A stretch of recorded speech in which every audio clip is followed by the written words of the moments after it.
트럼프 정부가 뭐 하늘에서 갑자기 떨어진 게 아니고 시계를 완전히 앞으로 돌리면 글로벌 금융위기가 있었습니다.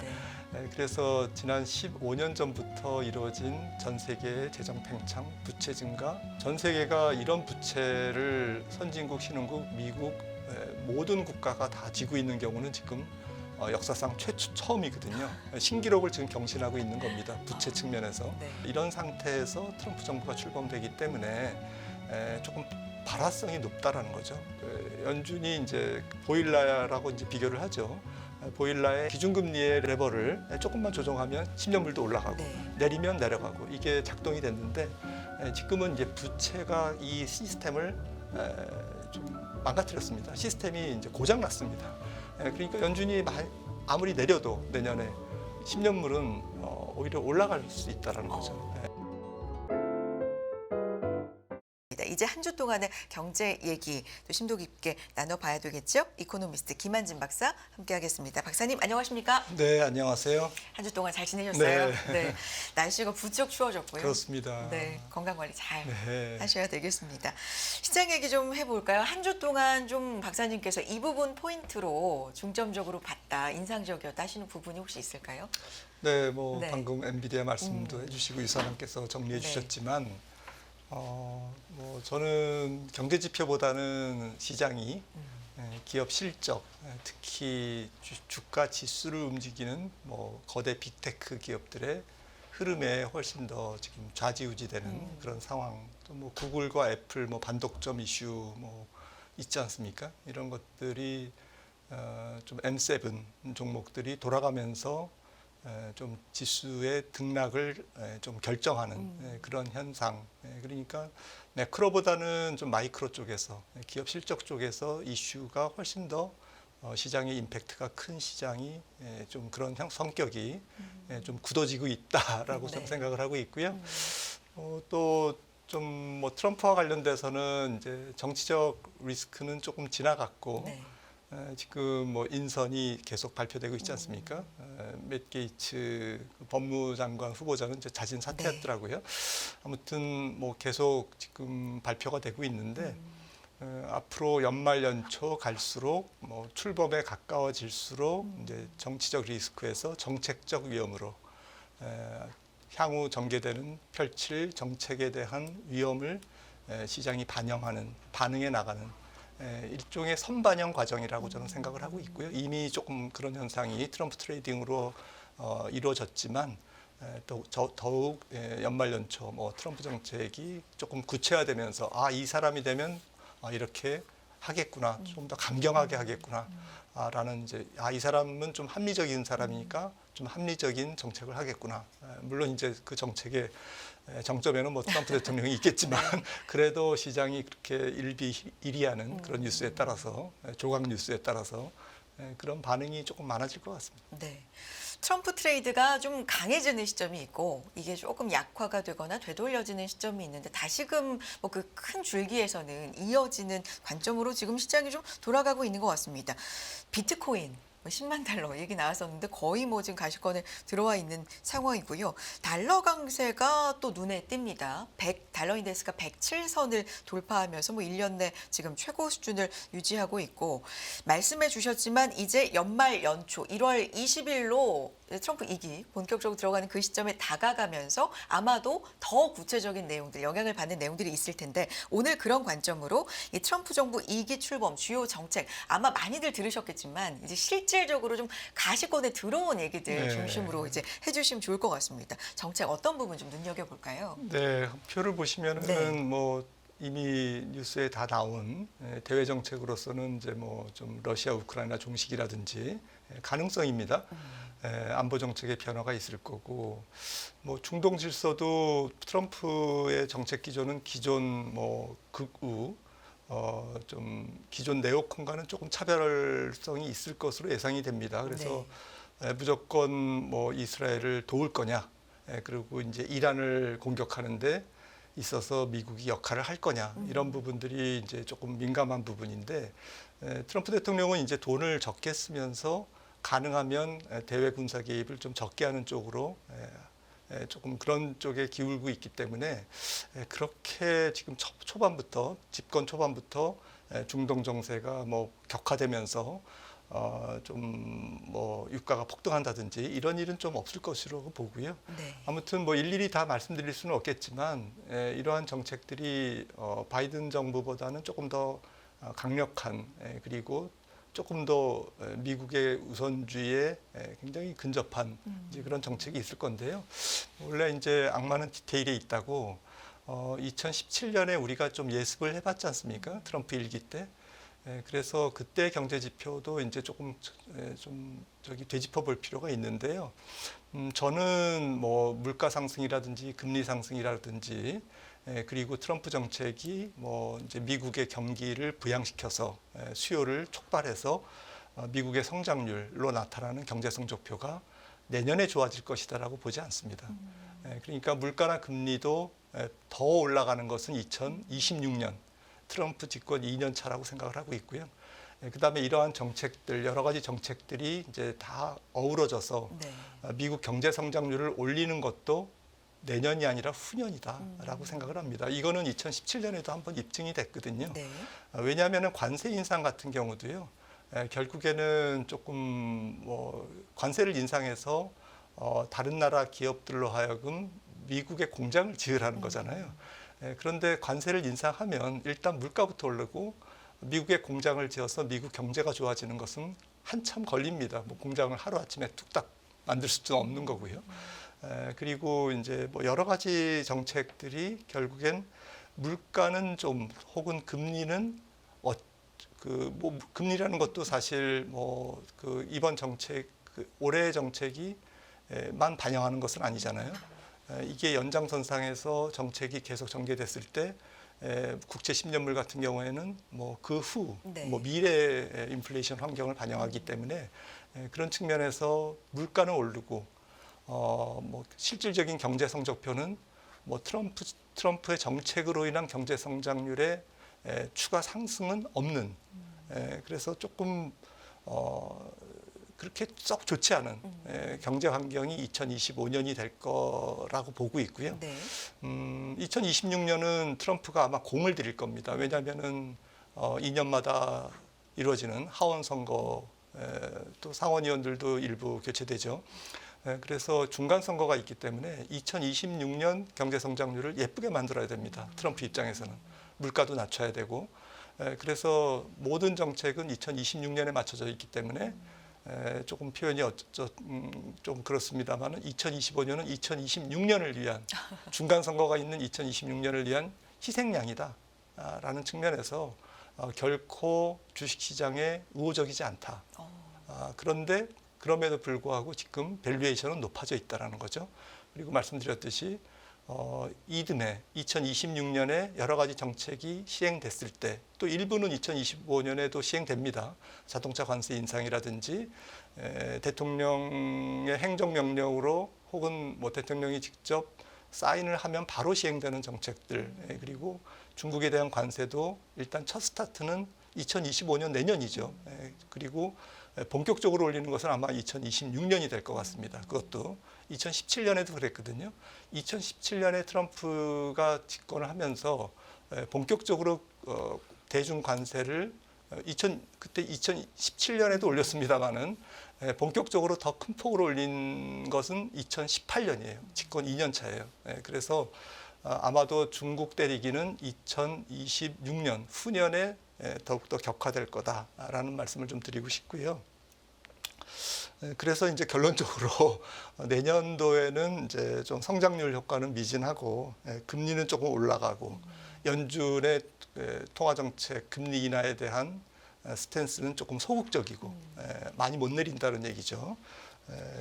그런 상황에서 우리가 2025년을 맞이해야 되지 않을까라고 생각을 하고 있습니다. 2024년 지금 뭐 거의 마무리하는 네. 단계인데 2026년의 정치 이벤트를 우리가 미리 좀 예. 생각을 하면서 전체적인 그림을 그려볼 필요도 있겠군요. 그러니까 2026년을 위해서 2025년을 발판? 네. 네. 이렇게 만들 가능성도 있다. 게다가 지금 밸류도 시장이 좀 높아져 있는 상황이다. 높아져 있는 상황이죠. 네. 이런 걸 좀 고려를 해야 된다라는 말씀이신데 지금 2기 정책들 앞에서 한 페이지로 이제 쭉 정리해 주신 내용 다 사실 시장에 영향을 미치고 있는 중요한 부분입니다. 그런데 그 중에 하나 스스로 이제 관세맨 사전에서 가장 아름다운 단어 관세 뭐 이렇게 얘기를 하고 있으니까 그리고 각국이 지금 사실 떨고 있는 것도 관세 부분이 좀 가장 크다고도 할 수 있거든요. 이 관세율 인상 그리고 세계 경제 교역량의 영향 이런 것도 숫자로 좀 가늠이 가능합니까, 박사님? 뭐 각 연구소에서 많이 네. 이제 또 쏟아져 나올 것 같고요. 그런데 뭐 지금 2017년에 이미 우리가 한번 경험을 했기 때문에 네. 어느 정도는 가늠할 수가 있겠습니다. 당장 자동차 관세 인상이 조금 제일 먼저 시행되지 않을까 저는 그렇게 생각을 하는데 네. 그러면 이제 주식시장 측면에서는 조금 미국 현지 생산 비중이 높은 기업들의 주가가 조금 적게 반응을 좀 피해가 적을 거고요. 뭐 글로벌리 전체적으로 예를 들어서 도요타 같은 경우에는 미국 생산 비중이 높거든요.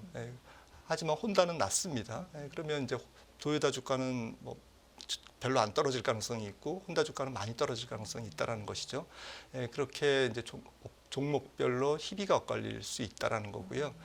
그런 관세 인상이 좀 자동차에서 먼저 나오면 2017년에는 철강에서 먼저 나왔습니다. 무역 확장법을 적용해서 철강 관세를 먼저 때렸고요. 그리고 이제 물가를 안정시키기 위해서는 이제 대중 관세도 2017년에 보면 이제 소비재는 거의 안 때렸어요. 미국의 수입 물가가 좀 서민들의 물가 부담을 최대한 억제하는 관세 정책을 펼쳤고요. 이번에도 그럴 것 같습니다. 중간재나 산업재 위주로 중국산 수입 제품에 대한 관세를 먼저 때릴 가능성이 있고요. 그러면 이제 조금 뭐 여러 가지 중국 입장에서는 이거를 극복하기 위해서는 단가도 인상하지만 제3지역, 뭐 우리나라라든지 유럽 쪽에는 덤핑을 이제 칠 가능성이 있죠. 그러면 뭐 우리나라나 유럽은 또 가만히 있겠습니까? 반덤핑 관세를 또 조금 주거니 받거니 이렇게 한다면 전 세계 물가가 이제 관세발 물가 상승, 인플레이션 압력 이런 것들이 이제 아직 시행 초기임에도 불구하고 물가는 이제 먼저 올라가는 거죠. 네. 먼저 말씀드렸듯이 이제 이런 부분들이 관세 인상은 내년부터 한 2, 3년에 걸쳐서 이루어지겠지만 참고적으로 트럼프 일기 때 대중관세는 2020년까지 2020년은 퇴임해 연도지 않습니까? 4년 차까지 올렸거든요. 그러니까 이거는 4개년 프로젝트다라는 건데요. 그런데 물가는 먼저 올라가죠. 그래서 내년도에 4년치 이렇게 관세가 인상되면 물가가 올라가겠네라는 것을 미리 반영하는 게 2025년이기 때문에 특히 뭐 자동차 관세 말씀드렸지만 네네. 이런 부분에서 조금 업종별로도 혹은 종목별로도 희비가 엇갈리고 그리고 물가 매크로 쪽에서는 이제 물가에 대한 부담이 커지고 그런데 이제 세계 교역량 말씀 네네. 주셨는데 이거는 현대경제연구원 분석인데 지금 관세율을 인상하면 어느 나라가 제일 피해를 받느냐 볼 거냐 보통은 미국이다라고 생각을 하겠지만 주변국들이 많이 피해를 받습니다. 그리고 미국에 대한 교역이 많이 빠집니다. 그 얘기는 미국에 대한 수출이 우리나라가 제일 큰 폭으로 줄 가능성이 있다라는 것이죠. 그래서 싸움은 미국이 걸었는데 정작 당사국인 미국은 피해가 조금 상대적으로 적고 수출 비중이 높은 우리를 비롯한 일본, 대만, 독일 이런 국가들의 피해가 클 수밖에 없는 거죠. 세계 교역량이 줄고 네. 미국이 전체 수입의 상당 부분을 차지하고 있고 전체적으로 미국 GDP가 세계에서 가장 높기 때문에 거의 30% 되기 때문에 미국에 대한 수출 비중이 높은 국가 순으로 피해가 클 것이고 이제 그게 우리나라가 해당되는 것이죠. 그래서 이런 부분들이 조금 우리나라 시장에는 좋지 않은 그런 측면이죠. 관세발 물가 상승 압력을 말씀해 주셨는데 이제 자연스럽게 그렇다면 금리하고는 어떤 관련이 있는 건지 왜냐하면 금리 인하기에 들어서면서 거의 이제 초입이라고 할 수 있는데 다시금 이렇게 물가 상승에 대한 얘기가 요즘 심심치 않게 나오고 있기 때문에 과연 그럼 경로는 어떻게 되는 것인지 이게 상당히 부딪히는 논리 아니겠습니까? 네, 맞습니다. 트럼프 정부가 뭐 하늘에서 갑자기 떨어진 게 아니고 그 전에 바이든 정부가 있었고 그 전에 트럼프 말기에 트럼프 일기 말기에 그 코로나19가 있었고 그리고 뭐 시계를 완전히 앞으로 돌리면 글로벌 금융위기가 있었습니다. 네, 그래서 지난 15년 전부터 이루어진 전 세계의 재정 팽창, 부채 증가, 부채도 국가 부채만 지금 IMF는 이제 세계 GDP의 거의 100%에 육박하고 있다라고 이제 지금 밝혔는데요. 전 세계가 이런 부채를 선진국, 신흥국, 미국 모든 국가가 다 지는 경우는 지고 있는 경우는 지금 역사상 처음이거든요. 신기록을 지금 경신하고 있는 겁니다. 부채 측면에서. 네. 그리고 각국이 이제 기업 부채라든지 가계 부채라든지 종류만 다를 뿐이지 부채에 지금 허덕이고 있습니다. 이런 상태에서 트럼프 정부가 출범되기 때문에 조금 발화성이 높다라는 거죠. 그러니까 예전에는 뭐 연준이 기준금리를 그러니까 기준금리라는 것은 하루짜리 은행 간 뭐 콜금리지 않습니까? 오버나이트 금리인데 이거를 올리고 내리면 쭉 경로가 이제 5년물, 10년물, 30년물 국채 만기별로 이제 좀 다양한 국채가 있지 않겠습니까? 그러면 연준이 이제 그 뭐 보일러라고 이제 비교를 하죠. 보일러에 약간 그 기준금리의 레버를 조금만 조정하면 10년물이 바로 이제 올리면 10년물도 올라가고 네. 내리면 내려가고 이게 작동이 됐는데 지금은 이제 부채가 이 시스템을 좀 망가뜨렸습니다. 시스템이 이제 고장 났습니다. 그러니까 연준이 아무리 내려도 내년에 얘는 10년물은 오히려 올라갈 수 있다라는 거죠.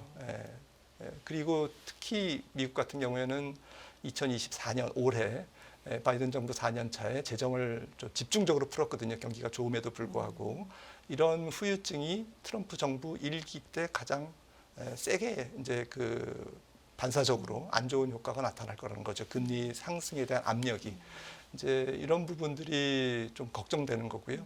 그런데 지금 트럼프 1기에 비해서는 뭐 다 아시다시피 표에 보시면은 알겠지만 근원 물가라든지 뭐 서비스 물가 뭐 이런 부분들이 거의 물가 상승률 측면에서는 한 2배 정도 돼요. 2017년 대비 지금 현재가 뭐 내년 초도 마찬가지겠죠. 그래서 이런 상태에서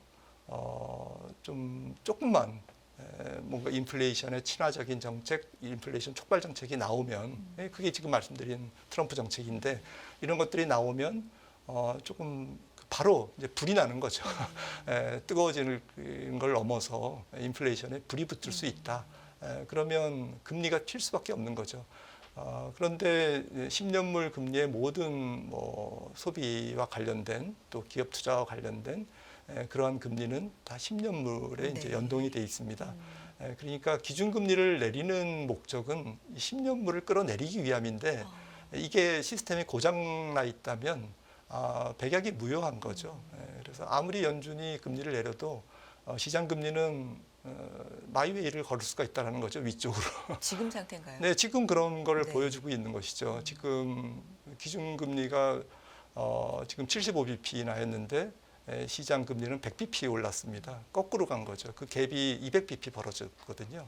이런 부분들은 내년에 더 심화될 수 있다. 그런데 인플레이션 환경이 그렇게 조금 녹록지 않다면 연준으로서도 금리를 좀 이렇게 시원하게 내릴 수가 없는 거죠. 그래서 저는 내년에 연준이 금리를 뭐 잘해야 2번 정도 내리는 거에 그치지 않을까 이렇게 생각을 하고 있습니다. 부채로 연준의 레버가 고장이 났다. 네. 네, 비유가 상당히 인상적인데 10년물 이자율의 지금 반응이 그걸 방증한다 네, 말씀해 주셨습니다. 지금 레벨대를 어떻게 봐야 될까요? 사실 그러면 뭐 4.5에 지금 육박하는 상황이고 그렇다면 주가 측면에서는 사실 이게 이제 단순한 논리로는 압박으로 작용해야 되는데 주가는 또 거꾸로 가는 이 상황에 그 갭 논리를 뭘로 메워야 될지 이런 부분도 좀 궁금하고요, 박사님. 네. 네. 뭐 금리가 올라간다고 반드시 주가가 하락하는 것은 아닐 겁니다. 다만 주식시장이 보다 좀 금리가 올라갈수록 또 S&P 500 PER이 올라갈수록 밸류에이션이 높아질수록 악재에는 민감하고 호재에는 좀 둔감한 이제 그런 시장 패턴을 보인다라는 것이죠. 기업 실적도 뭐 굉장히 좋은 실적이 발표됨에도 불구하고 금리가 낮을 때는 5%, 6% 이렇게 폭등을 하던 주가가 개별 종목 주가가 네. 실적 금리가 높을 때는 실적이 굉장히 좋음에도 불구하고 뭐 하루에 뭐 조금 오르다 말고 2, 3% 오르다 말고 이런 현상들이 이제 금리가 높으면서 알게 모르게 주식시장에서 나타나는 현상이고 패턴인데요. 시장 전체적으로는 지금 S&P 500 PER이 어느 정도까지 버틸 수가 있을까? 그리고 금리가 얼마나 높아지면 시장이 더 이상 못 버틸까? 이런 부분들이 이제 관건인데 이론적으로는 뭐 당연히 이제 책상머리에서 계산을 한 거에 불과하지만 사람들은 뭐 PER이 예를 들어서 S&P PER이 지금 여기서부터 주가가 한 내년도 한 7천 정도 이제 조금 콜을 하고 있지 않습니까? 네. 7천 정도 가면 S&P 500 PER이 지금 22배에서 한 25배 정도 이렇게 올라가겠죠. 그러면 주식의 EPS에 기대한 시장의 기대 수익률은 25분의 1이면 4%가 이제 됩니다. 근데 금리는 이제 예를 들어서 내년도에 한 5.5%까지 올라갔다, 5%가 올라갔다 이러면 이게 이제 완전히 역전되지 않습니까? 네. 안전자산 수익률과 위험자산의 기대 수익률이 이제 완전히 역전되면 시장이 못 버티게 되는 거죠. 그래서 저도 뭐 타겟을 얼마나 하고 볼지는 참 애매하지만 그래도 여기서 10% 정도는 이제 시장의 기대감으로 버틸 수 있다. 이익이 더 증가하면 되지 않아. 더 잘 벌면. 네, 그리고 뭐 2025년만 장사할까? 2026년에도 EPS는 계속 증가해. 기대감. 네, 그럼 네. 기대감을 내년도에는 또 후년에 이익을 좀 땡겨서 12개월 예상 EPS니까요. 계속 땡기면서 반영하다 보면 결국에는 어느 시점에서 이제 이게 그 거품기가 낀 증시가 더 이상 버티지 못하고 이제 꺾이는 그런 시점이 있겠죠. 그런 시점이 이제 분기별 실적이 조금 안 좋게 나오는 분기라든지 또 계절성이 안 좋은 분기라든지 그다음에 트럼프의 정책이 너무 지정학적 위험을 촉발하는 그런 분기라든지 그런 달이라든지 이럴 때 이제 시장이 취약성을 드러내겠죠. 네. 말씀 중에 이제 예로 만약에 뭐 금리 5.5% 뭐 이렇게 말씀을 해주셨는데 지금 10년물 차트를 보면 만약에 그렇게 되면 전 고점을 이제 넘어서서 갈 가능성도 열어둬야 된다라는 말씀으로 네. 이해도 될까요? 네, 그렇습니다. 네. 저는 2026년에는 네. 미국 국채 10년물이 거의 6%대에 달하고 있을 거라고 생각을 합니다. 10년물 6%. 네. 네. 또 적응합니다. 그렇게 되면. 시장이 아무리 적응이 좀 빠르다고 하는데 6%까지 보시는군요, 박사님. 네. 또 이제 중요하게 마지막 질문 될 것 같은데 트럼프 일기 관세 인상 시기와 외환 시장 흐름입니다.